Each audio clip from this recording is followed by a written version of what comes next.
25 से 24 पढ़ेंगे। भजन Psalm 24 और इस प्रकार से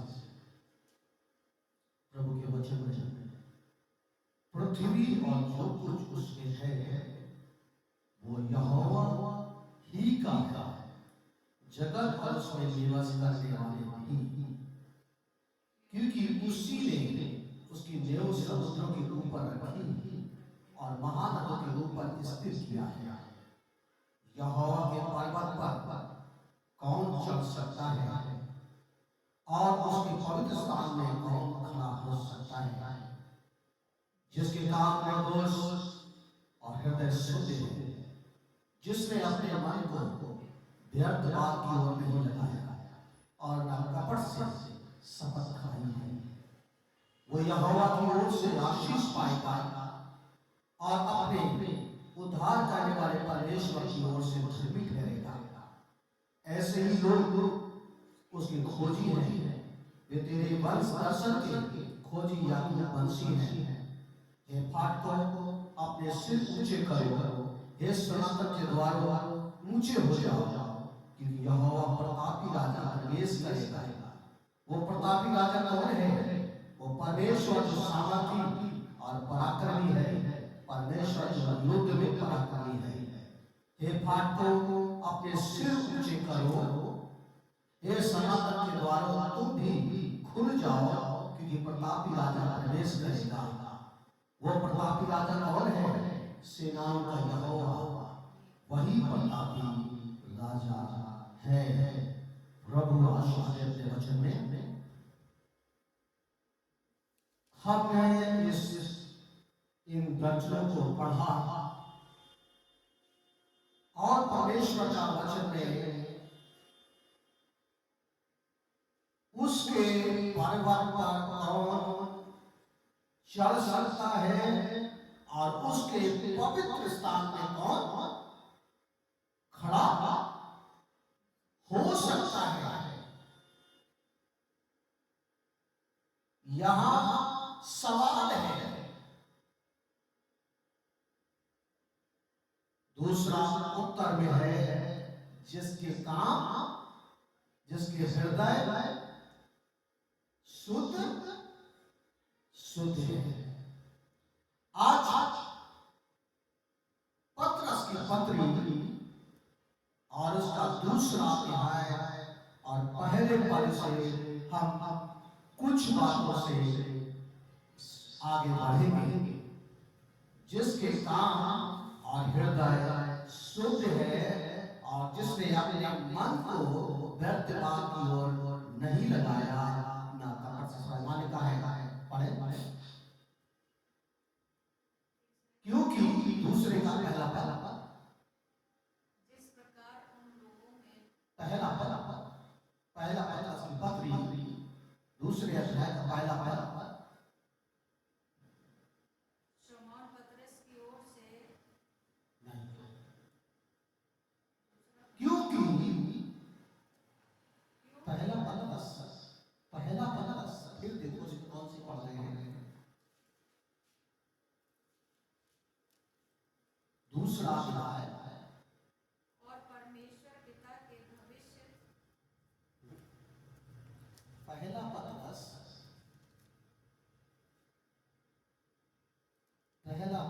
फिर उसको देखो क्या पढ़ा है।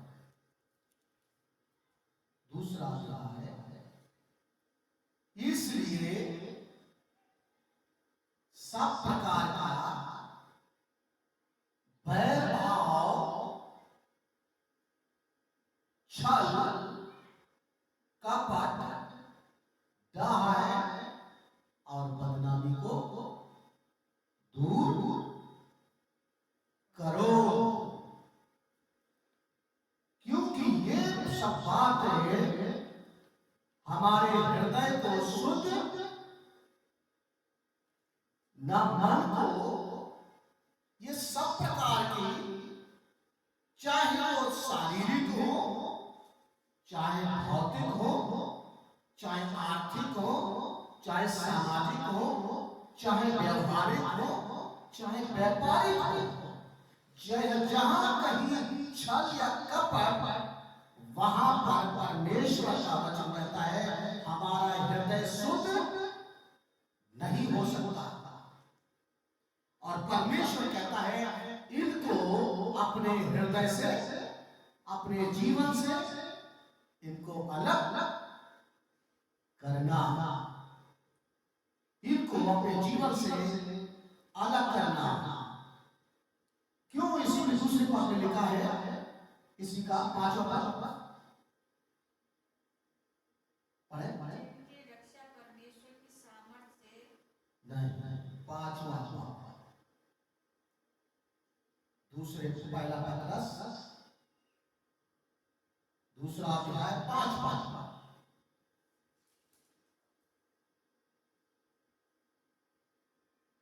नहीं, कहीं और नहीं। तुम भी आप जीवते पत्थरों के समान जीवते पत्थरों की नाई आत्मिक घर बनाते जाते हो, आत्मिक घर बनते जाते हो, जिससे याजकों का पवित्र समाज बनकर जिससे याजकों का पवित्र समाज बनकर आत्मिक बलिदान चढ़ाओ, आत्मिक बलिदान चढ़ाओ,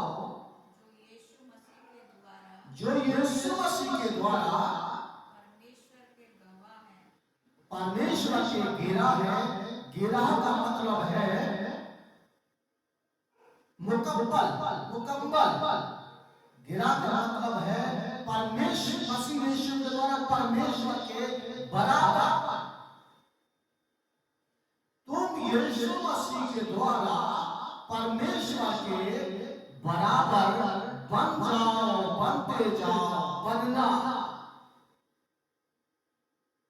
गिरह का मतलब यीशु मसीह के द्वारा परमेश्वर के बराबर बनना।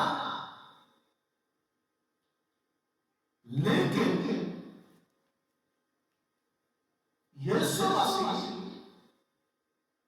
यूरोप में नहीं जन्मा, अमेरिका में नहीं जन्मा, अफ्रीका में नहीं जन्मा, रसिया में नहीं जन्मा। यीशु मसीह किसी अंग्रेज के घर में नहीं जन्मा। यीशु मसीह मध्य एशिया के इस्राएल में जन्मा, जिसकी योजना परमेश्वर ने उत्पत्ति की किताब में डाली थी। जब याकूब लाबान के घर से वापस आ रहा था, और वो जब वापस गया था एक धोखेबाज बन के गया था, जब वापस आ रहा था तो वहां से भगोड़ा होकर आ रहा था, और जब बीच में मध्य में मलयुद्ध हुआ, तब उसने कहा अब तेरा नाम ना भगोड़ा होगा और ना धोखेबाज होगा, अब तेरा नाम इस्राएल, परमेश्वर इस्राएल में हुआ जो मध्य एशिया में है, और एक यहूदी घर में, भारत भी एशिया में का एक भाग है। और परमेश्वर भारत के लोगों को भी यही चाहता है कि वो भी परमेश्वर के पर्वत पर चढ़ने के योग्य और परमेश्वर के पवित्र स्थान में खड़े होने के योग्य बने।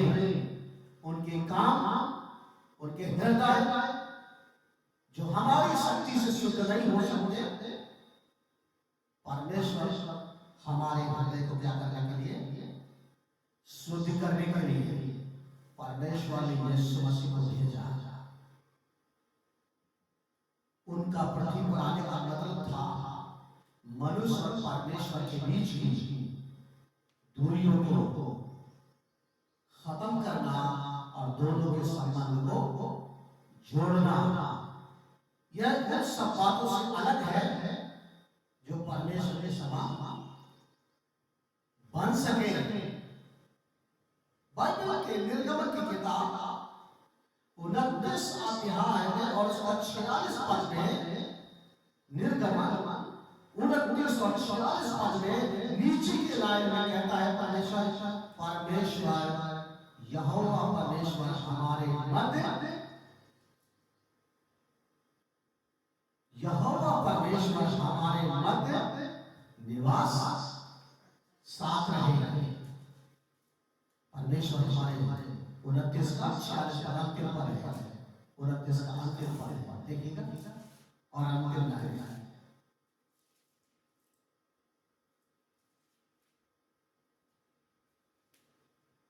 हालेलुया। 29 का और उसकी अंतिम लाइन है,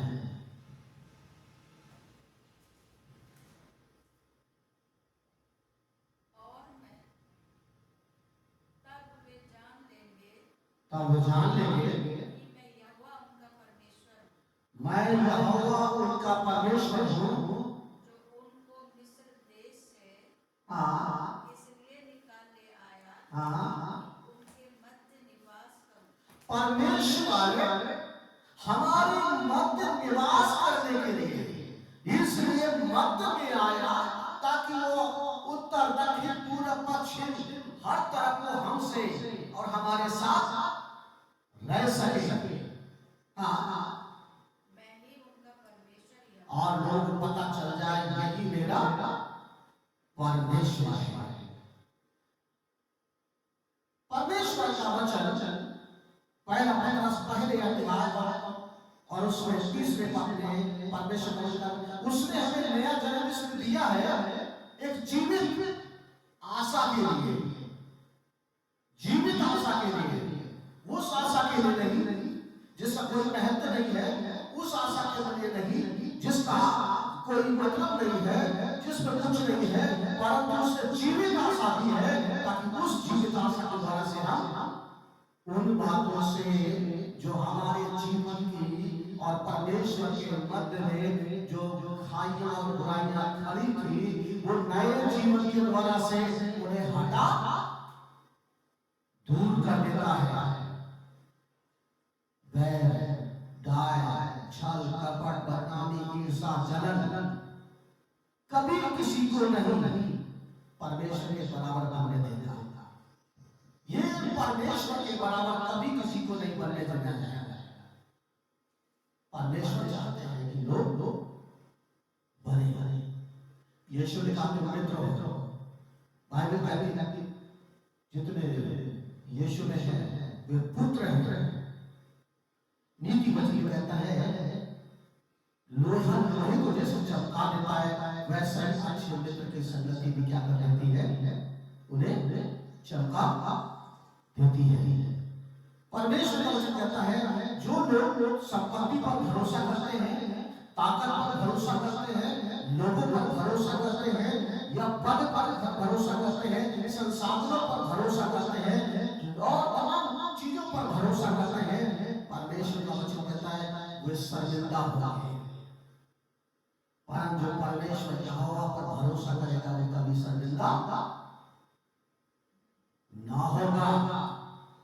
जो परमेश्वर पर भरोसा करेगा वो कभी शर्मिंदा।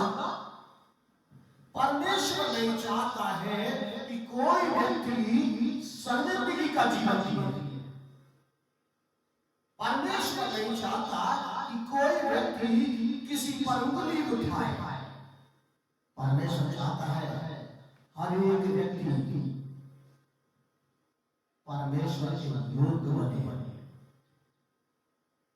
ये योग्य बनने में बहुत सारी बातें हैं। हम अक्सर उन बातों पर ध्यान केंद्रित करते हैं कि जब परमेश्वर का दास को परमेश्वर एक ऐसे स्थान पर ले गया जहां जिंदगी का आखिरी होता है और वहां पर जाकर के उसने देखा और उन्होंने बहुत सी चीजें सूखी हड्डियों को देखा और कहा ये सूखी हड्डियां क्या है, ये निराशापूर्ण बातें हैं जो हमारे जीवन में सोच में ये कैसे होगा।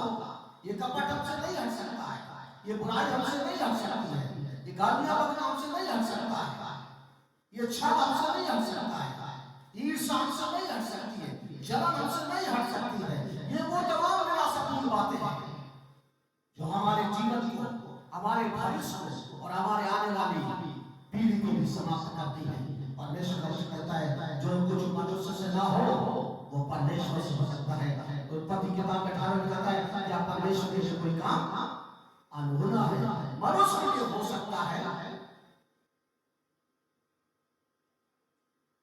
और मनुष्य को शर्मिंदा होना पड़ता है, लेकिन जब परमेश्वर के साथ वो कभी शर्मिंदा नहीं होने देता। बाइबल के मरकुस सुसमाचार 5वें अध्याय में याकूब की एक पुत्री थी। याकूब एक सरदार था, एक अच्छा अगुवा था, लेकिन उसकी पुत्री अचानक बीमार हो गई और उसकी तबीयत बहुत खराब हो गई और वो इस अवस्था में उसकी सांसें थमने वाली थी और वो सारे उपाय कर रहा था लेकिन कुछ समझ नहीं आ रहा था। और तब उसने यीशु के बारे में सुना था और उसे पता चला यीशु हमारे पड़ोस में ही है और वो यीशु के पास गए और वहां जाने पर उन्होंने देखा कि एक महिला चंगी हो रही है और इसके बाद वो गए यीशु मसीह से, उसने प्रार्थना किया प्रभु मेरी बेटी मरने पर है, चलकर मेरी बेटी के ऊपर हाथ रख तो वो बच जाएगी। यीशु मसीह ने बिना कुछ सवाल किए उसके पीछे चल दिया और जब जा रहे थे रास्ते में थे उसके घर से लोगों ने आके सूचना दी आप प्रभु को दुख न दे, अब यीशु की जरूरत नहीं है क्योंकि तेरी बेटी मर चुकी है, अब यीशु की जरूरत नहीं है। यीशु ने याकूब के कान में जब ये बातें पड़ रही थी और उसका ईमान टूटने लगा और तब उसने कहा केवल विश्वास रख। प्रभु ने कुछ नहीं कहा, विश्वास रख। और प्रभु वहां गए और जाकर के लोगों ने जब देखा और यीशु ने कहा वो सो रही है। हमें परमेश्वर का वचन कहता है जो कुछ असंभव है परमेश्वर के लिए संभव है। प्रभु यीशु मसीह ने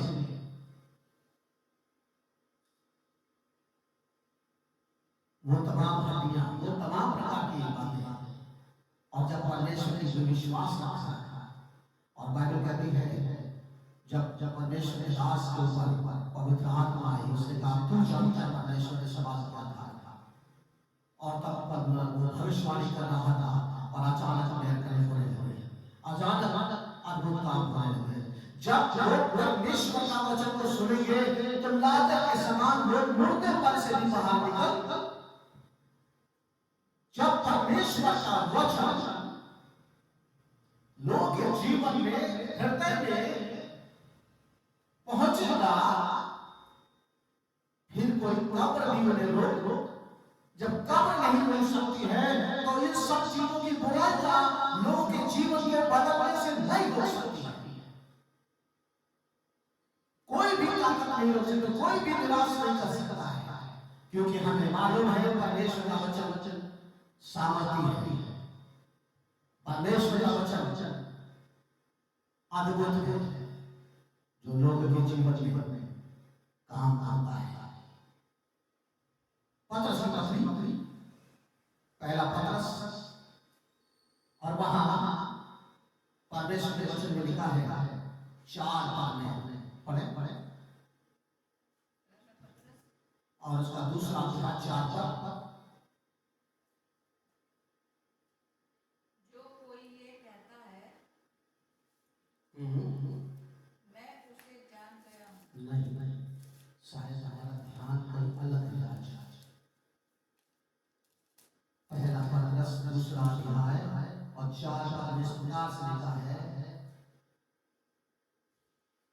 3 पद में यदि प्रभु ने तुमको कृपा का स्वाद, तुमने प्रभु की कृपा का स्वाद चख लिया हो, यदि तुमने प्रभु की कृपा का स्वाद चख लिया हो, जब तक हम प्रभु की कृपा का स्वाद नहीं चखते तब तक हमें प्रभु की सच्चाई पता नहीं चलती, सामर्थ्य पता नहीं चलती, उनका प्रेम पता नहीं चलता, उनकी योजनाएं पता नहीं चलती, उनकी आशीषें अनुभव नहीं होती। लेकिन जब परमेश्वर के सामर्थ्य का स्वाद हमारे ओठ जुबान में लग जाता है, तब हमें परमेश्वर के वचन की सामर्थ्य का प्रभाव पता चलता है, क्योंकि परमेश्वर का वचन कैसा है। परमेश्वर इसी पत्र अपनी पहला अध्याय का 15 पद में लिखा है बड़े अच्छे से, पर जैसा तुम्हारा परमेश्वर पवित्र है, जैसा तुम्हारा परमेश्वर पवित्र है, जैसा तुम्हारा परमेश्वर पवित्र है, वैसे तुम भी अपने सारे चाल चलन में क्या करो, पवित्र बनो। जैसा तुम्हारा परमेश्वर पवित्र है, वैसे तुम भी। छल है, हम पवित्र नहीं हो सकते, कपट है, हम पवित्र नहीं हो सकते हैं, धोखा है, हम पवित्र नहीं हो सकते हैं, परमेश्वर को ठट्ठा उड़ाते हैं, हम पवित्र नहीं हो सकते हैं, हम बदनामी करते हैं, हम ठट्ठा में नहीं हो, हम पवित्र नहीं हो सकते हैं, हम मुंह से गालियां बकते हैं, हम पवित्र नहीं हो सकते हैं। यदि हम तमाम तरीके की योजनाएं जो व्यर्थ हैं रचते रहते हैं, हम पवित्र नहीं हो सकते। हमारे हृदय अगर अशुद्ध है, हम पवित्र नहीं हो सकते। ना परमेश्वर के काम हमारे ठीक नहीं है तो पवित्र नहीं हो सकते, क्योंकि काम और हृदय दोनों संबंध रखते हैं। और परमेश्वर चाहता है, क्योंकि बाइबल कहती है दुनिया में सब साथ छोड़ देंगे, सब कुछ साथ छोड़ देंगे, जिन पर हम भरोसा करते थे वो सारी ताकतें हमारा साथ छोड़ देंगी, लेकिन हमारे काम हमारा साथ कभी भी साथ नहीं छोड़ेंगे, क्योंकि कामों का फल हमें परमेश्वर जरूर देगा। और इसलिए परमेश्वर का वचन कहता है तुम्हारा परमेश्वर कैसा है, पवित्र पवित्र परमेश्वर है, और तुम्हें भी पवित्र बनना, सारे चाल चलन बनना है, क्योंकि ताकि परमेश्वर हमारे मध्य हमेशा रह सके। आज तमाम तरीके से लोगों को बाइबल बताती है सच को दबाने के लिए झूठ का सहारा लिया जाता है। झूठ किसका हथियार है? झूठ है, छल है, कपट है, ईर्ष्या है, जलन है, चोरी है, हत्या है, घात है, जितने भी अशुद्ध काम हैं ये सब शैतान के काम।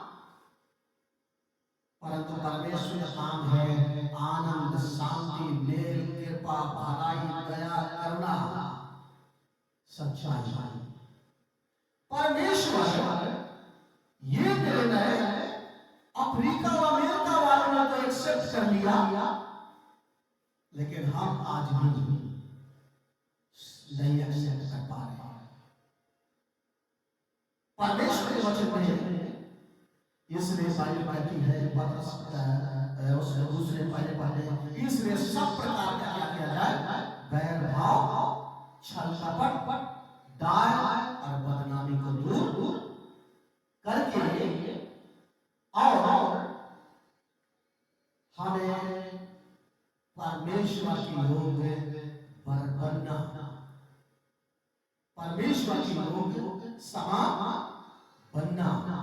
जब हमारा परमेश्वर पवित्र है, हमें भी अपने पवित्र बनना है निर्गमन की बात के मुताबिक, ताकि परमेश्वर हमारा परमेश्वर हमारे साथ रहे, क्योंकि वो हमारा परमेश्वर है। उसी लिए सब कुछ जो दुनिया में हम सब देखते हैं, जो कुछ हम उसका उपयोग करते हैं, ये परमेश्वर ने ही बनाया है और बनाकर मनुष्य को दिया है कि मनुष्य इसका उपयोग करे, इसमें काम करे। अगर वो चीजों पे काम ना करे तो ये खेती बाड़ी, खाना पाना पानी, ये सब चीजें हमें नहीं मिल सकती हैं। इसीलिए परमेश्वर ने कहा मनुष्य काम करे और उसका फल प्राप्त करे। यह तो हमारे भौतिक बातों के लिए था, शारीरिक बातों के लिए था, परंतु आत्मिक बातों के लिए परमेश्वर का वचन कहता है हमें आत्मिक बातों के लिए, आत्मिक बनने के लिए हमें यीशु मसीह दे दिया, ताकि हम उसके द्वारा से जीवते परमेश्वर के समान बन जो हमें और तमाम चीजों पर हम जिन पर भरोसा करते थे उन्हें उन्होंने हमें संगीता किया। हम बहुत अच्छी एक गाड़ी खरीद के लाए और थोड़ी दूर आगे चले, किसी कारणवश वो गाड़ी रुक गई, सारे प्रयास किए और वो फिर सफल नहीं हुई। हमारा भरोसा था, परंतु परमेश्वर ने वचन कहता है परमेश्वर पर जो व्यक्ति भरोसा करेगा वो कभी भी लज्जित शर्मिंदा नहीं होगा। और परमेश्वर अपने वचन के अनुसार, जैसा उसने भजन संहिता हमने 24 में पढ़ा कि जब परमेश्वर का सब कुछ है और हम भी परमेश्वर के हैं, और बाइबल कहती है सब कुछ उसी के लिए है, चाहे जो कुछ भी हो वो सब परमेश्वर के लिए है। लेकिन ये सवाल 3 और 4 के जो है उसके पर्वत पर कौन चढ़ सकता है, उसके पवित्र पर्वत पर कौन, जब सिय्योन के पहाड़ को, सीने पर्वत को छूने से लोग बढ़ सकते थे, तो फिर उस पहाड़ को जो परमेश्वर का पहाड़ है उस पे कौन चढ़ सकता है, उस पर कौन खड़ा हो सकता है। बस वही व्यक्ति खड़ा हो सकता है जिसके काम और हृदय शुद्ध है और जिसने अपने मन को, क्योंकि मन हमारे अंदर जो है वो भटकने वाला मन है, दूषित मन है, बीमार मन है, वो कभी भी चंचलता नहीं रुकता। लेकिन परमेश्वर कहता है जिसका मन व्यर्थ बातों की ओर नहीं लगाया, जिसने वाचा तो परमेश्वर के साथ बांधी, उसमें कोई कपट का मौका नहीं दिया, कपट को नहीं आने दिया। परमेश्वर उनसे कहता है वो उन्हें आशीष देगा, उन्हें आशीष देगा, जो आशीष उन्हें चाहिए परमेश्वर उन्हें आज दुनिया भर में परमेश्वर के वचन के मुताबिक आज तमाम बाइबल के वास्तविक आज भी वो प्रमाण ऐतिहासिक, जूलॉजिकल, वैज्ञानिक पाए जाते हैं। और परमेश्वर